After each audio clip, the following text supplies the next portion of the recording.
Hey guys, welcome to another MapleStory 2 guide video, and today we're going to be talking about life skills. Alright, so I am currently in my friend Diane's house just because I have a very terrible sense of architecture, and if you go to my house, it's just nothing but just a blank field of paths. So today we're going to be talking about life skills and the benefits of them, why you should be doing them, as well as just a few other things for you to make note of. I did cover life skills here and there in my previous videos, but this one's just going to be a standalone guide. Now before I even get into the video, there will be a lot of resources in the description below for you to check out if you have any more questions about life skills or if you want a more streamlined written version of life skills. So if you want to go ahead and check that out, you're more than welcome to. Anyways, I'll try to be as quick as I possibly can and just explain what life skills are. So what life skills are, if you guys don't know, if you head over to the third tab right here, you'll see a button called life skills. And then it'll open up this window over here. And you have three buttons: gathering, crafts, and leisure.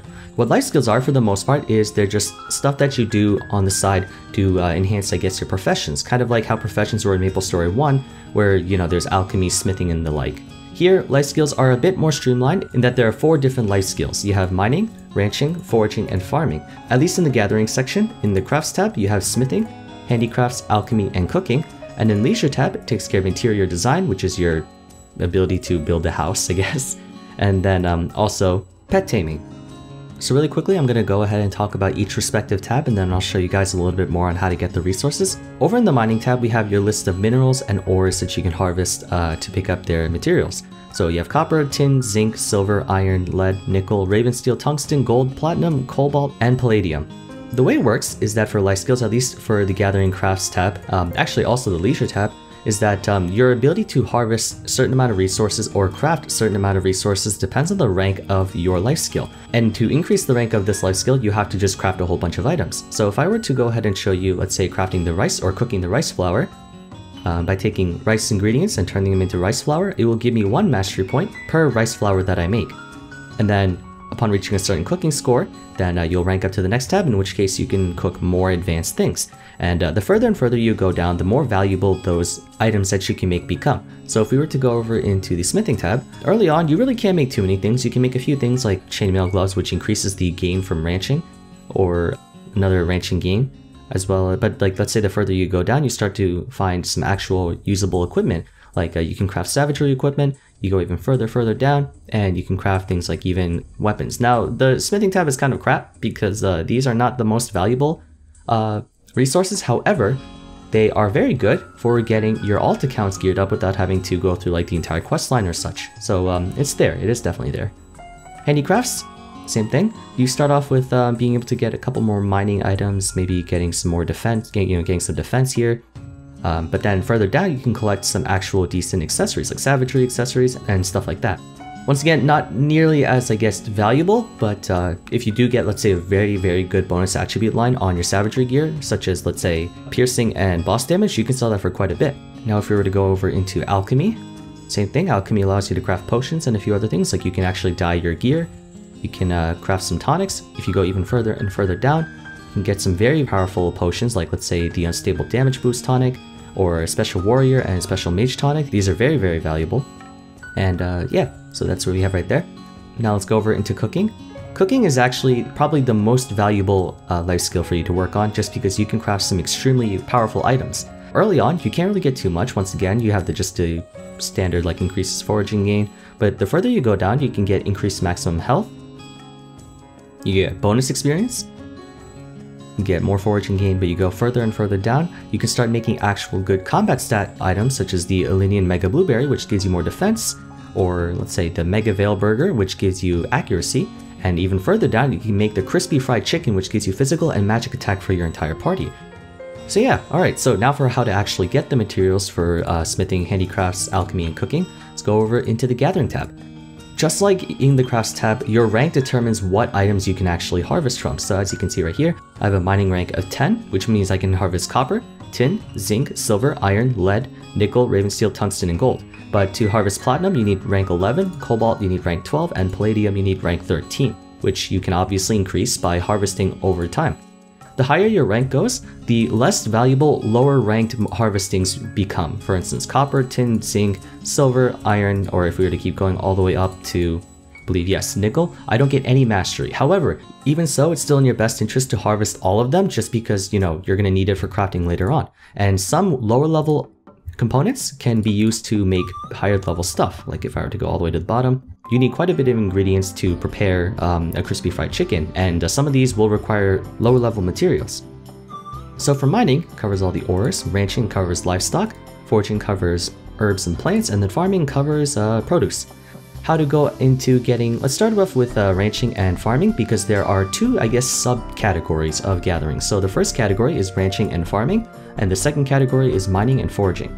Now the way life skills work in terms of gathering is that there is a limited amount of items that you can get per day, which means it's in your best interest to harvest these every single day, because if you miss that day, you'll never be able to make that day back up. So let's start off with mining and foraging for the first subcategory. I've already done my share of harvesting on Jinli, so I'm going to actually head over to my other character, Glaive. Give me one sec.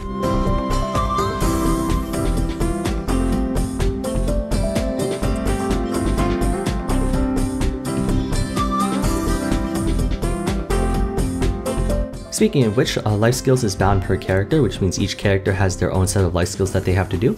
So for mining and foraging, the way it works is that to actually access these pads, I like to call them pads because I don't know what other term to call them. To access them, mining and foraging are available throughout the Maple world, whereas ranching and farming are available in your house or other people's houses. So let's go into mining for a sec, and if you click on the vein, it'll tell you exactly where you can find it. So let's go to Evansville to get the copper vein. Now, of course, if you don't have a premium taxi or if you don't have the rotor air taxi, it's going to be pretty hard for you to get around, or it's going to be pretty tedious, but if you do, it should be simple. Here we are. Alright, to actually harvest these items, it's very simple. You just gotta press the spacebar. One thing I definitely recommend, by the way, if you guys really dislike doing very repetitive, monotonous activity, is to invest a little bit of merits and purchase yourself an auto gathering badge. This is not required, but so many people do this just because it's way easier. My hands are completely off the spacebar right now. The way auto gathering badge works is that you only have to press the spacebar once, and it will continuously harvest until the success rate becomes impossible. So we'll be here a while. The success rate decreases over time. It starts off with high, then it goes down to medium and low, and then it goes down to impossible, which indicates that you cannot harvest this ore anymore for the rest of the day. So let's go over here. Now, as you can see, the success rate goes down to impossible. Each pad in mining and foraging come in partners, I guess, or in pairs. So the copper vein and the majorum herb can be both found in Evansville, which can be indicated by the icon on the minimap. So you can see there's a harvesting point here, harvesting point here. The harvesting points for foraging are in the shape of a shovel, and then the mining points are in the shape of a pickaxe. And this continues throughout every single rank for the veins. So, you know, tin vein and lavender are both in Queenstown, zinc vein and rosemary are both in Middleton, and so on and so forth. So you just keep going all the way down, and they are just both in pairs. That's why I said there are two subcategories, which there is mining and foraging, and then ranching and farming. I'm not going to harvest all of these on camera just because it'll be boring. You guys get the idea. So once you continue doing that every single day, and then you eventually work on increasing your life skill rank, you take these ingredients and you go over into crafts, in which case to craft them, you simply just need to get the raw ingredients. Here we go, a little bit of meso, and then just press craft. You can craft as many as you want, and you have to manually craft these. So those of you who are aware of the game Cube World, kind of the same deal, where in order to craft items, you just need to get the resources, and then you have to manually 1, 2, 3, 4. It takes, I think, a second per usage, so if you have quite a bit of resources to craft, it's going to take you a while.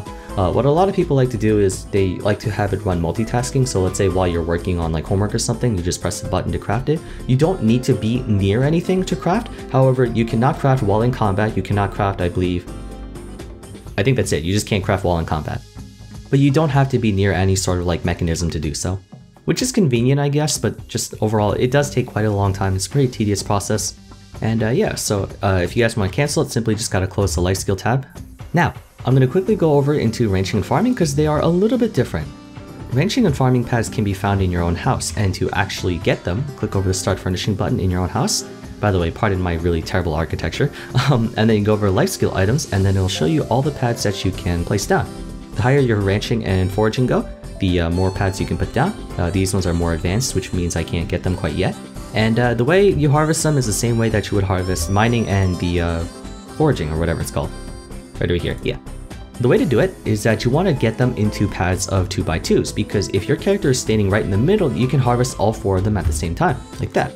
Should also mention that harvesting gives you a very small amount of experience. I believe it has to have this icon, to tell whether or not harvesting these animals give you more mastery is based on whether you can see the icon on the top. So if they are gray, they give you no mastery, but if they are, I think it was if it's yellow, you get a low amount of mastery, and then if it's green, you get a high amount of mastery, and then if it's blue, you get a very high amount of mastery, and then if it's red, you can't do it.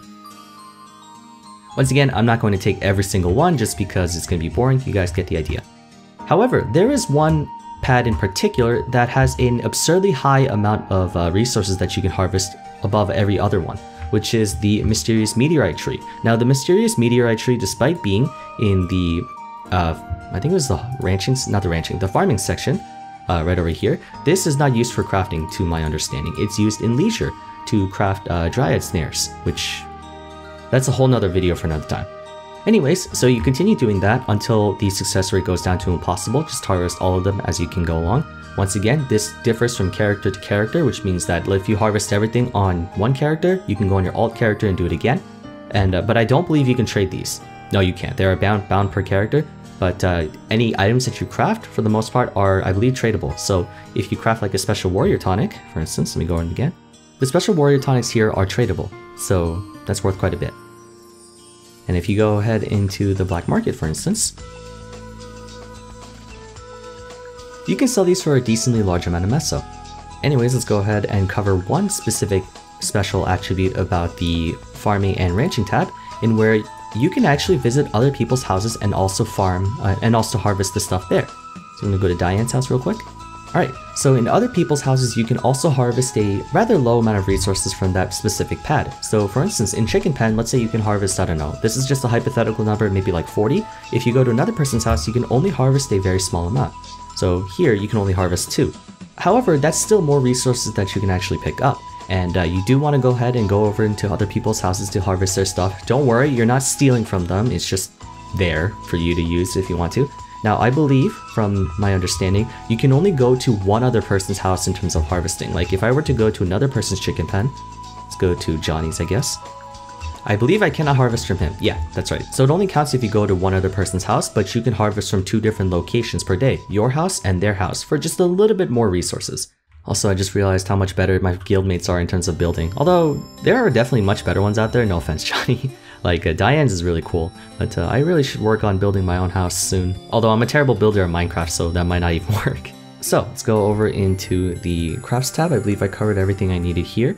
In order to craft these items, once again, you just need to have the original components that you can pick up from, or the raw resources that you can pick up from the gathering tab, and as well as just a little bit of meso for you to make.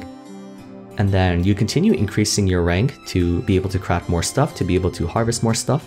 And then every time you rank up, you get a little reward. So here you go, to show you a couple of them. Some of them give you crystal fragments, which is really helpful. I think the alchemy tab doesn't give you anything. Oh, it does give you potions and some furniture even. Cooking gives you some more furniture and actually some consumables, and so on and so forth. In the leisure tab, there are 2 tabs. There's interior design, which simply is just getting an architect or getting your interior design score. So I'm going to head over back to my house. Right, as you can see right here on the left, your interior design can have a maximum decoration score of 1100. To figure out what you need, I believe you have to go ahead and go into the Start Furnishing tab. No, not the Start Furnishing tab. I forget where exactly you need to go to check your what your architect, not your architect score, your decoration score is. But that's where all this junk is right here. If you look up in the description below or something, you should be able to find it. But that's the maximum amount of decoration you can get. Oh, here it is. There it is. All right. So you need 1 bed, which is right here. You need 1 table, which is somewhere in this mess. And you need all this stuff, and then you can eventually pick up more decoration score. Although, I don't quite remember if you can increase it for more decoration score, but honestly, it doesn't matter too much, at least for me. I'm not a builder. Then every time you rank up, you can go ahead and get some more furniture. Pet taming, I will make a completely different video for that one just because there's a lot more to it. But yeah, that's about it. I think I covered everything I need to cover. If you have any questions, be sure to let me know in the comment section below, but the general gist is that you really want to do this because it's time gated, which means there's a limited amount of resources you can collect per day, and it's not like something you can do infinitely if you ever decide to do it. So be sure you do this every day in part of your daily routine, you know, doing your daily missions, getting your daily dungeons done, or your weekly dungeons done, and then life skills. And then continue ranking those up, and then eventually once you get to much higher ranks, you can craft some very valuable things, like the crispy fried chicken, or if you go into alchemy, you can craft the special mage and warrior tonics. And In the smithing and handicrafts, you can craft some, or smithing is actually pretty useless overall, but handicrafts you can craft some savagery accessories which can get you very good amounts of meso if you get a really good bonus attribute roll on it. Gathering, just this tab is mostly just for picking stuff up, and the more rank you get, the more resources you can pick up. And that wraps it up. Alright, so if you guys have any questions, once again, you can feel free to ask me, but there will be resources in the description below, so feel free to check that out if you do want to know more about it. But for now, that's it. Thank you guys so much for watching, and I will see you again in the next video. Take care.